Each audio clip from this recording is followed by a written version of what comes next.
Hi guys, welcome to my YouTube channel wrestling ఎరా. So ఈరోజు అయితే మండే నైట్ రా జరిగింది. మండే నైట్ రా ఈరోజు వెల్కమ్ చేసింది మన intercontinental champion Sami Zayn. తను వచ్చి మనకి ఫస్ట్ క్రౌడ్ని వెల్కమ్ చెప్తాడు, welcome to Monday night Raw అని చెప్పి దాని తర్వాత తనకి రాబోయే match Chad Gable and Bronson రీడ్తో ఉండే సౌదీలో ఉన్న మ్యాచ్ గురించి మాట్లాడతాడు. అండ్ చాడ్ గేబుల్ గురించి చెప్తాడు. లైక్ నేను చాడ్ గేబుల్ని మంచోడు అనుకున్నా, తను నాకు రెస్ల్మేనియాకి ముందు మంచిగా ట్రైన్ చేసిండే, నన్ను మంచిగా ఇంటర్ కాంటినెంటల్ గుంతర్ కోసం మంచిగా ప్రిపేర్ చేసిండు. కానీ నేను గెలవంగానే తనకి ఫస్ట్ షాట్ నేనే ఇచ్చిన, కానీ అయినా కానీ తనకు ఆ కృతజ్ఞత లేకుండా నేను విన్ అయిన తర్వాత తను నా భార్య ముంగడినే తను నాకు సూప్లెక్స్ ఇచ్చి నన్ను అవమానించాడు. అండ్ తనకి ఎమోషన్స్ అలాంటివి ఏం లేవు అని చెప్తా ఉంటాడు చాడ్ గేబుల్ గురించి. దాని తర్వాత మనకి బ్రాన్సన్ రీడ్ గురించి చెప్తాడు. తనకైతే ఎమోషన్స్తో పని లేదు, తనకు కావాల్సింది ఈ టైటిల్, ఇంటర్ కాంటినెంటల్ టైటిల్ మాత్రం కావాలా అని మాట్లాడుతుండగా చాడ్ గేబుల్ వస్తాడు. మనకి చాడ్ గేబుల్ వచ్చి ఆల్ఫా అకాడమీతో వచ్చి ఎంట్రప్ చేస్తాడు శామీ జైన్ని. ఏంటి నువ్వు నన్ను మ్యానిపులేటర్ అంటున్నావా అని చాడ్ గేబుల్ శామీ జైన్ని అడుగుతాడు. నేను నిన్ను ట్రైన్ చేసిన గుంతర్కి మంచి పోటీ ఇవ్వడానికి, కానీ నువ్వు నా స్పాట్ రెస్ల్మేనియాలో నేను ఉండాల్సింది నువ్వు ఉన్నావు అని చెప్తాడు. తన పాయింట్స్ని పెడతాడు. దాని తర్వాత ఆల్ఫా అకాడమీ ఆ ముగ్గురు మ్యాక్సిన్ అండ్ ఓటీస్ అండ్ తోజావో వీళ్ళ ముగ్గురు గురించి చెప్తాడు. మ్యాక్సిన్ని తిడతాడు. ఎట్లా అంటే నువ్వు యాక్చువల్లీ సౌదీలో టోర్నమెంట్ క్వాలిఫికేషన్ కోసం ఉండాలి, కానీ నువ్వేం చేస్తున్నావు, పెద్ద నంబర్ 1 లూజర్ అంటాడు. మళ్ళీ అకిరా తోజావో తనని కూడా తిడతాడు. మళ్ళీ ఓటీస్ దగ్గరికి వచ్చి ఏమంటాడంటే you are the biggest disappointment on the planet అని తిడతాడు, తనని అవమానిస్తాడు. అండ్ అక్కడ ఉన్న క్రౌడ్ మొత్తం ఓటీస్ అని చాంట్ చేస్తూనే ఉంటారు. ఈ రా ఎపిసోడ్ మొత్తం ఓటీస్కి ఒక ప్లస్ పాయింట్గానే మారింది. తనకి కెరీర్లో ఒక బెస్ట్ ఎపిసోడ్ అని చెప్పొచ్చు. దాని తర్వాత ఇక మాటలొద్దు రా అని శామీ జైన్ అడుగుతాడు. రింగ్లోకి వచ్చిన తర్వాత ఇద్దరి మధ్యలో ఫైట్ స్టార్ట్ అవుతుంది. మనకి స్టార్టింగ్ క్లాసిక్గా స్టార్ట్ అవుతుంది. మ్యాచ్ సూప్లెక్స్తో స్టార్ట్ అవుతుంది. మళ్ళీ మధ్యలో శామీ జైన్ రోప్స్ మీద అట్లా హంగ్ అవుతూనే ఉంటాడు. సైడ్స్కి మ్యాక్సిన్ డూప్రీ ఉంటుంది. తను కొట్టే ఛాన్స్ ఉండే, ఎందుకంటే ఇప్పుడు Chad Gable heel role play చేస్తున్నాడు కాబట్టి తనతో పాటు ఉన్న వాళ్ళు కూడా అలానే ఉండాలి. కానీ మ్యాక్సిన్ డూప్రీ కొట్టలేకపోతుంది శామీ జైన్ని. మళ్ళీ చాడ్ గేబుల్ కోపంగా చూస్తాడు. మళ్ళీ దాని తర్వాత సేమ్ అసొంటి పొజిషనే అకిరా తోజావాకి వస్తుంది, తను కూడా కొట్టలేకపోతాడు. దాని తర్వాత చాడ్ గేబుల్కి కోపం వచ్చి ఇద్దరిని కూడా ఒక రెఫరీ లాగా ఆ రింగ్ సైడ్ నుంచి చూస్తాడు. మళ్ళీ దాని తర్వాత ఓటీస్కి కూడా ఛాన్స్ అట్లానే వస్తుంది, కానీ తను కూడా కొట్టలేకపోతాడు.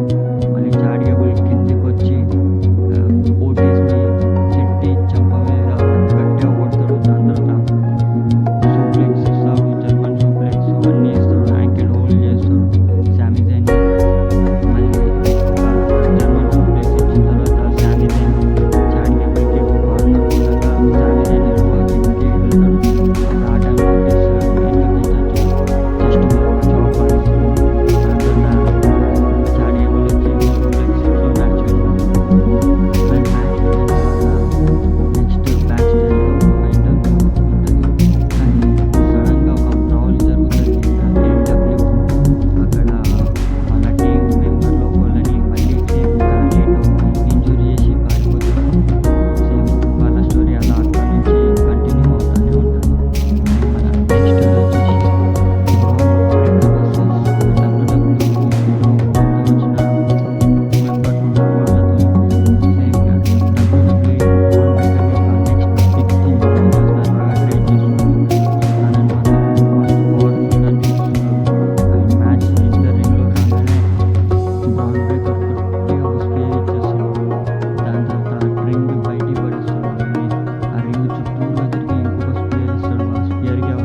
వచ్చి మూన్ సాల్ట్ ఇస్తుంది ఇయో స్కై లైరా వాల్కేరియాకి.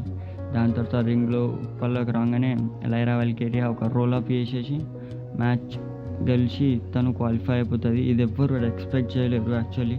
తను న్యూ కమ్మర్ మెయిన్ రోస్టర్లో మ్యాక్సిమం ఇయో స్కై గెలుస్తారు అనుకుంటారు, కానీ లైరా వాల్కేరియా గెలిచి అందరినీ సర్ప్రైజ్ చేసేసింది. మ్యాచ్ అయిపోయిన తర్వాత ఇయో స్కై కూడా జాపనీస్ లాంగ్వేజ్లో కంగ్రాచులేషన్ చేసి చెప్పి వెళ్ళిపోతుంది అక్కడ నుంచి. అండ్ నా నెక్స్ట్ వచ్చేసి బ్యాక్ స్టేజ్ ఇలియా డ్రాగనోవా రికోషెట్తో మాట్లాడుతూ ఉంటాడు.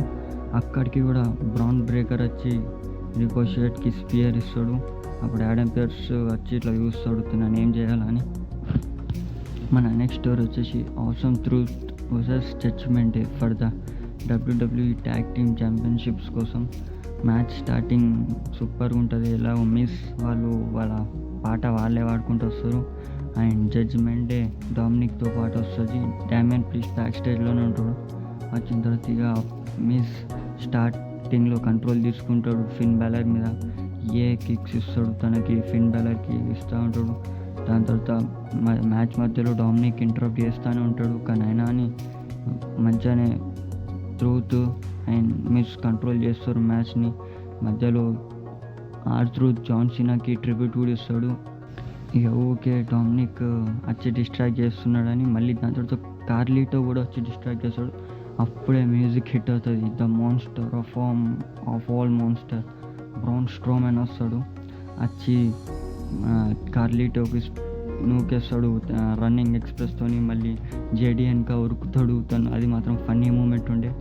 రింగ్ లోపల పోగానే ట్రూత్ మిస్ కలిసి తనకి జాన్ సీనా సేమ్ 10 నకల్ షఫుల్స్ ఇచ్చి దాని తర్వాత పిన్ చేసి వాళ్ళ టైటిల్స్ గెలుస్తారు. దాని తర్వాత బ్రాన్ స్ట్రోమన్తో సెలబ్రేషన్ చేసుకుంటారు విన్ అయిన తర్వాత.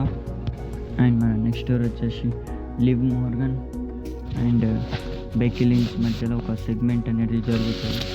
అప్పుడు బెక్కీ లించ్ ఫస్ట్ వచ్చి క్రౌడ్ని తన ఇంట్రొడక్షన్ చేస్తుంది.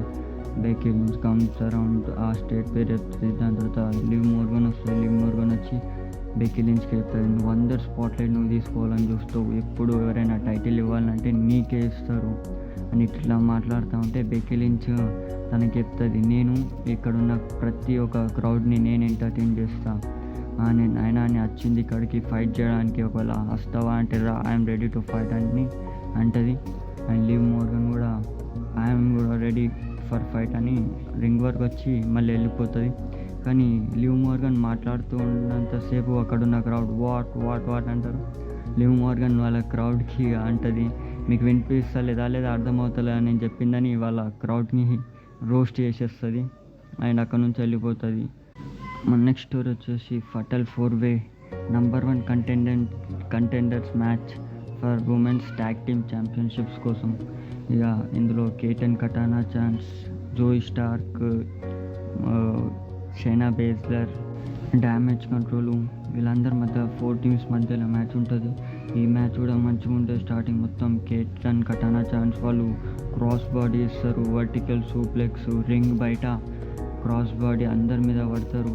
దాని తర్వాత కైరీ, డ్యామేజ్ కంట్రోల్ వాళ్ళు ఇన్సేన్ ఎల్బో ఇస్తారు మ్యాక్సిమ్ డూప్రీస్ వాళ్ళకి. నిజం చెప్పాలి మ్యాక్సిమ్ డూప్రీ కూడా ఇవాల్టి మ్యాచ్ చాలా ఇంప్రెస్ చేసింది. క్యాటర్ పిల్లర్ ఇస్తుంది మనకి. దాని తర్వాత షైనా బేజ్లర్ వచ్చి కీరా ఫ్లోరా క్లచ్ ఇచ్చి దాని తర్వాత జోయ్ స్టార్క్ పవర్ బాంబ్ ఇచ్చి వాళ్ళని పిన్ చేసేసి వాళ్ళు నంబర్ 1 కంటెండర్ మ్యాచ్లో విన్ అవుతారు. అండ్ మన రాలో తెలిసింది ఏంటంటే సోనియా డెవిల్ కూడా రిటర్న్ వచ్చేసింది. మ్యాచ్కి ముందు జోయ్ స్టార్క్ షైనా బేజ్లర్తో మాట్లాడుతుంది, నేను మీతో 1 నిమిషం మాట్లాడొచ్చా అంటే షైనా బేజ్లర్ మాకు టైం లేదు అని అంటుంది. అండ్ సోనియా డెవిల్ కూడా రిటర్న్ వచ్చేసింది. తన రిటర్న్ కూడా ఎక్స్పెక్ట్ చేసిండే అండ్ ఈరోజు వచ్చేసింది. అండ్ మన నెక్స్ట్ స్టోరీ వచ్చేసి గుంతర్ రాకి ముందు ఎంటీ అరీనాలో ఒక ప్రోమో ఒకటి చేస్తాడు. జయూసో షోమ్యాన్ అవ్వచ్చు కానీ ఆ రింగ్లో మాత్రం నేనే జయూసో కంటే సుపీరియర్, అండ్ ఈరోజు గెలిచి కింగ్ ఆఫ్ ది రింగ్లో కూడా గెలిచి నేనే కింగ్ అవుతా అని చెప్తాడు. అండ్ నెక్స్ట్ స్టోరీ వచ్చేసి డ్రూ మ్యాకెంటైర్ మన సోషల్ మీడియా స్టార్ ఇంటర్వ్యూ ఇస్తాడు. ఏమనంటే ఇప్పటివరకు ఏమేమి రాలో జరిగిందో అన్నీ చెప్తాడు. బ్రాన్ స్ట్రోమన్ వచ్చిండు, జడ్జ్మెంట్ ఇవన్నీ మ్యాచెస్ గురించి చెప్తాడు. అండ్ డామన్ ప్రీస్ట్ని పేపర్ ఛాంపియన్ అని అంటాడు. దాని తర్వాత తనకి చెప్తాడు, నువ్వు వాళ్ళ మీద కాదు నా మీద కాన్సన్ట్రేట్ చేయని చెప్తాడు. ఏదైతే షాకింగ్ ఏంటంటే సీఎం పంక్ పేరు మాత్రం తీయలేదు ఇవాళ. అండ్ మళ్ళీ బ్యాక్ స్టేజ్లో జడ్జిమెంట్ వాళ్ళు మధ్యలో కొంచెం ప్రాబ్లమ్స్ అనేవి స్టార్ట్ అవుతాయి. దాని తర్వాత ఒకళ్ళ మీద తప్పు ఒకళ్ళు వేసుకుంటారు. దాని తర్వాత ప్రీస్ట్ అంటాడు జేడీ మెక్డోనాకి, నువ్వు వెళ్ళి యాడమ్ పియర్స్ దగ్గరికి వెళ్ళి మ్యాచ్ అఫీషియల్ చేసుకో నెక్స్ట్ వీక్ బ్రాన్ స్ట్రోమ్యాన్తో మ్యాచ్ సింగిల్స్ మ్యాచ్ పెట్టుకుంటే తను భయపడతాడు. ఇక తన ఎక్స్ప్రెషన్ చూస్తే అర్థమైపోయిండే. అండ్ మన చాట్ గేబుల్ క్రీడ్ బ్రదర్స్తో మాట్లాడుతూ ఉంటే ఓటీస్ వస్తాడు, వచ్చి చెప్తాడు నేను సామీ జైన్కి సారీ చెప్పినా అంటే, ఎందుకు చెప్పినావు అని చాట్ గేబుల్ అంటాడు. సరే సరే వదిలేసాయి, మన ఇద్దరికి నేను టికెట్ తీసుకున్నాం, మనం ఇద్దరిని పోతున్నాం సౌదీ అరేబియాకి అండ్ వెళ్ళి మన టైటిల్ గెలుస్తున్నాం అని అంటాడు. నాకెందుకో సౌదీ అరేబియాలో కంపల్సరీ అనిపిస్తుంది ఓటీస్ తనకి చాట్ గేబుల్కి టైటిల్ కాస్ట్ చేస్తాడు అనిపిస్తుంది. ఫ్రెండ్స్ మీకేమనిపిస్తుందో కామెంట్ చేయండి. అండ్ మన నెక్స్ట్ అండ్ ఫైనల్ స్టోరీ వచ్చేసి మన మెయిన్ ఈవెంట్ జై యూసో వర్సెస్ గుంథర్. ఈ మ్యాచ్కి ముందు జై యూసో ఇప్పుడు WWE ప్రొడక్షన్ మాత్రం సూపర్గా పెరిగిపోయింది కాబట్టి జై యూసో బ్యాక్ స్టేజ్ నుంచి తన ఎంట్రన్స్ చూపిస్తారు.